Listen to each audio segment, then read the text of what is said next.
So man, let's get to the big conversation of today, right? You know, if you guys have been with me any length of time, you guys know I have been talking about former Green Bay cornerback Jair Alexander. I've been talking about him for about 4 months since the offseason began. I told you guys probably 2 weeks ago that coming into June, I believe it was, that the Green Bay Packers were going to have life after Alexander. Of course, they would want to trade him because that would offset some of what's going to be owed to him. They would get some compensation back. But I did tell you that they would part ways with him. And as of yesterday, it is official. The Green Bay Packers, who were holding out for a trade, did release Jair Alexander on Monday. Now, I know that I've seen a lot of commentary about the Baltimore Ravens picking up Jair Alexander. So what I'm gonna toss to you guys: should they? Should they not? How much should they pursue him? And is it just better left unpursued? Right. So first off, man, with the Jair Alexander news, just read an article as I got ready for this live that the Dallas Cowboys are identified and named as a landing spot for Alexander. I think the Cowboys are in a position where they're desperate, and I think they would write a bigger check than the Baltimore Ravens. But I think at this point in a career and a player the caliber of Alexander, I think he's going to be looking for a legit shot to win a chip. I think he's going to be looking for a legit shot to be a part of something for a couple of seasons that has the potential to restore his career and has the potential to add to his earning potential after this initial deal is done. If I was in Alexander's shoes, I'm not looking for a 1-year deal just because Green Bay owes me money. I would be looking for at least a 2-year deal so that I don't have to go through this same thing next year. Now, could he be looking for a 1-year deal so that he can re-up and get a new contract brand new next year? Certainly. But if I'm trying to secure the bag and my future, I'm going to be looking for a 2-year deal. So the question I got for you guys, man, is do the Ravens pursue him? Should they? And why should they? I think, yes, the Baltimore Ravens should absolutely pursue him. Of course, Lamar Jackson has already put out a sort of a, what you would call a cryptic tweet. I don't have that pulled up, but we understand that he is in support of his friend from Louisville to come and play for the Baltimore Ravens. I also am in support, and a lot of Ravens Nation is in support. I think that they should pursue him hard. I do. I think that they should offer him a 2-year deal, something like 2 years and $38 to $40 million. What? Man, you have lost your mind. You need to have your name stripped of the GM. Well, I'm going to explain why I say 2 years and 38, 2 years, 40 million here in a second. Just give me a moment. The reason why I think the Baltimore Ravens should pursue Jair Alexander, although he has a long injury history, is simply because when the kid is on the field, he is elite. He has been proven to be one of the best corners in the league. His problem is not ability, but it's availability. And so I think that a change of scenery, I think that a change in culture, and I think that an opportunity to win will absolutely change life for Jair Alexander. I think he's fairly healthy at this point in time. I think that if they brought him in, he wouldn't even have to really get on the field a whole lot until training camp. And I think with some of the depth that we have at cornerback, he could be in a rotational pitch count a part of the season. Yes, I know we got a Woozy already in-house, but his deal is super cheap. I think that if we offered and brought in Jair Alexander, I think that it will offset some of that contract that Awuzie had, or let me do it this way. Awuzie's contract will offset some of the money we pay to Jair Alexander. I think these dudes could rotate. I think that would help both these guys who have a long injury history stay healthy, and it would create a deep quality at the quarterback position. I think Jair Alexander could be a great mentor on a young guy like a Nate Wiggins. He could also be a great mentor for the young corner like Bilal Coney and also Longer Bean. I think the initial impact of a Jair Alexander signing, of course, is the top end talent and depth that it creates, which we definitely need.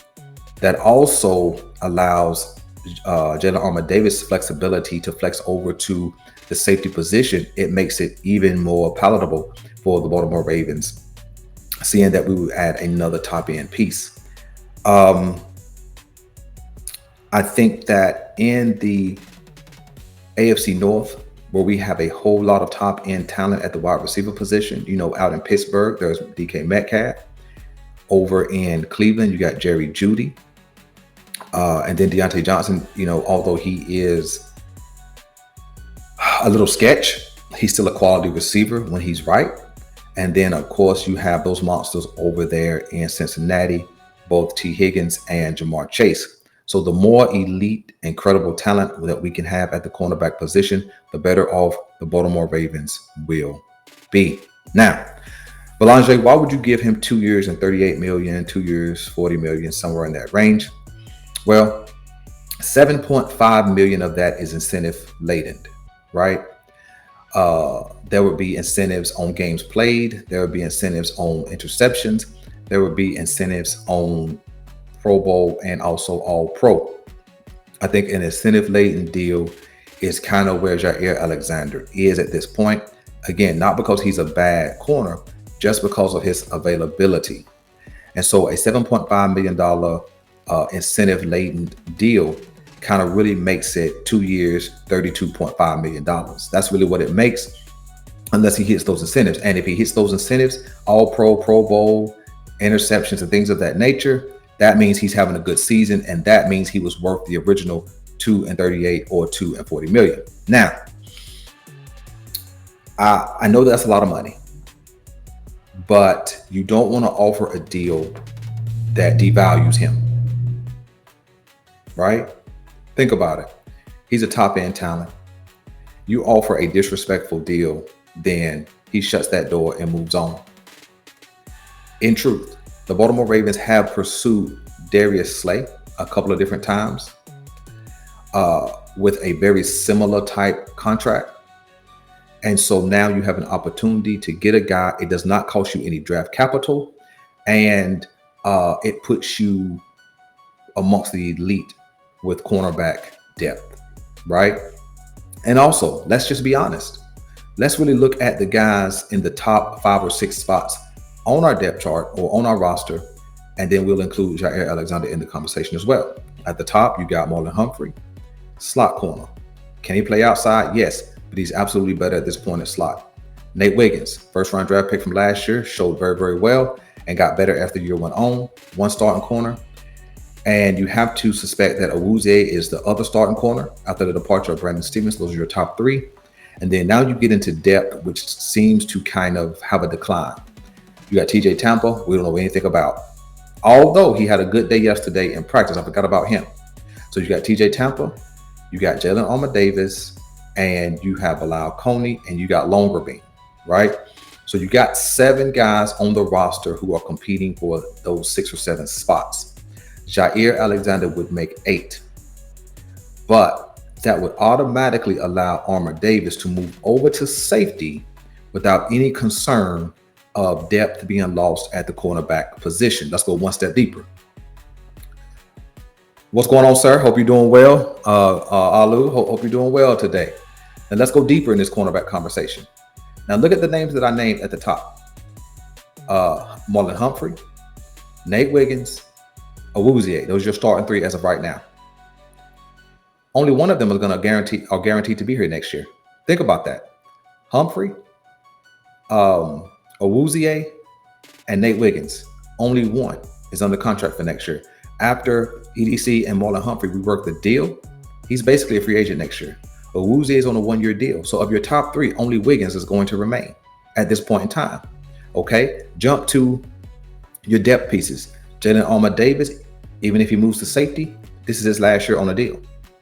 Bilal Coney, Longerbeam just got drafted. They may not be ready to play on a full-time basis between this year and next season. And then you got TJ Tampa, who's a mystery. So when you really look at it, of the 7 guys who are competing for the spots, only 3 of them are scheduled to be back next season, and 2 of which are rookies right now. So adding a guy like Jair Alexander to this depth chart at cornerback sets us up well for next season to have at least two starting corners, Wiggins and the potential for Alexander. That's why I say offering him a 2-year deal makes more sense than just a 1-year one-off, only because then you get into a bidding war next season. Because if he has a good season, and I would expect him to with a change of scenery, now he's outpriced himself, and now your cornerback room looks very, very suspect. So when we really, really think about it, man, I think we absolutely should pursue Jair Alexander. I don't really want to get into a bidding war. So I would like to come in with a nice 2-year offer. I would even kick it up to 3 years if that's what gets him in-house. Listen, man, I know that we have some salary cap questions. I have an understanding that we have $18 million right now, so we're sitting good. I understand that a lot of dudes have to get paid. I understand that. And bringing in a guy and offering him money who is not your own, meaning he's not a Raven right now, is kind of difficult to bring Jair Alexander in. But this would be the kind of all-in move that typically gets made at a trade deadline, and we can make it right now. We can make this kind of move right now as an all-in move to get the Baltimore Ravens to where we're trying to get to, and that's a Super Bowl. Let me go one step further. When you think about including Jair Alexander to this roster, it can only elevate the other talent around him. The other talent that's going to learn from him can only elevate. He's never been a team distraction. He's mostly been a team guy from everything that I read and heard, and his talent is undeniable. So he can only make other dudes better, right? That's number one. Number two, even when we jump outside of the AFC North, there's other teams who have really good wide receiving talent, right? Some of the people we're going to face off against this season have really good wide receiving talent. Detroit, really good wide receiving talent across the board. The Rams, really good wide receiving talent across the board. When you look at Houston, they're going to get healthy. They're going to have really good wide receiving talent. When you look at, I'm trying to think of our schedule just off the top of my head. Kansas City, I don't know what they're going to have, but I know Rice is going to be healthy. At least we believe he's going to be healthy. He has a top end talent. So there's going to be a lot of great competition we're going to face off against. So having really nice talent, really elite talent at the cornerback position, hey, let's get it. Think about it. And then also, here's a benefit to having elite cornerback play. It helps out the front. Think about it. When you have cornerbacks who can hold up, who don't get beat immediately, cornerbacks can stay in position, whether it's by speed, coverage ability, or both. It allows those guys up front to get home, right? When the quarterback has nowhere to go to, right? When the quarterback can't get the ball out of his hands in 2 to 3 seconds, he has to hold that ball. That allows our pass rush to get there a lot quicker, or not even a lot quicker, but a lot more consistently. And so I think that his impact is going to be felt all over the team if we add him. So Ravens fans, man, rally around the idea of going to get Jair Alexander. Don't worry about the money. It's not ours anyway. Think about it. Don't worry about the money. It's not ours. It's Bashady's. All right. It doesn't cost us anything if we go get Alexander and add him to this team. It's the type of move that the Baltimore Ravens have been known for, right? Going to get a guy who a team has given up on, and he has a resurgence. Think about Jadeveon Clowney from a couple of seasons ago. A lot of the league had given up on him. He's never going to be the pass rusher he was supposed to be. He's never going to live up to that number one spot, and he hasn't. But when he came to Baltimore, he was solid against the run, and he had his best sack season in his whole career. I think Jair Alexander, added to a winning culture, could absolutely have a resurgent season, and it could be the key that helps the Ravens get to the promised land, and that's winning a chip, right? The money stuff can be figured out later. Our Super Bowl window is open. and we need to crawl through it, jump through it, slide through it, bust out the window, whatever needs to be done. That's what we need to do in Baltimore to get to the chip by all means necessary, man. So listen, that's what I got for you guys today, man. I appreciate you guys for coming through. Whether you check this out in the live or whether you check it out in the record, it doesn't matter, man. I appreciate you guys. Do me a quick favor, hit the like and subscribe. And we will be back on Thursday. I'll produce something for tomorrow, but it'll be only in record. And we will be back live on Thursday, man. So I appreciate you guys. I'm your guy Boulanger. This has been the GM, and we're out.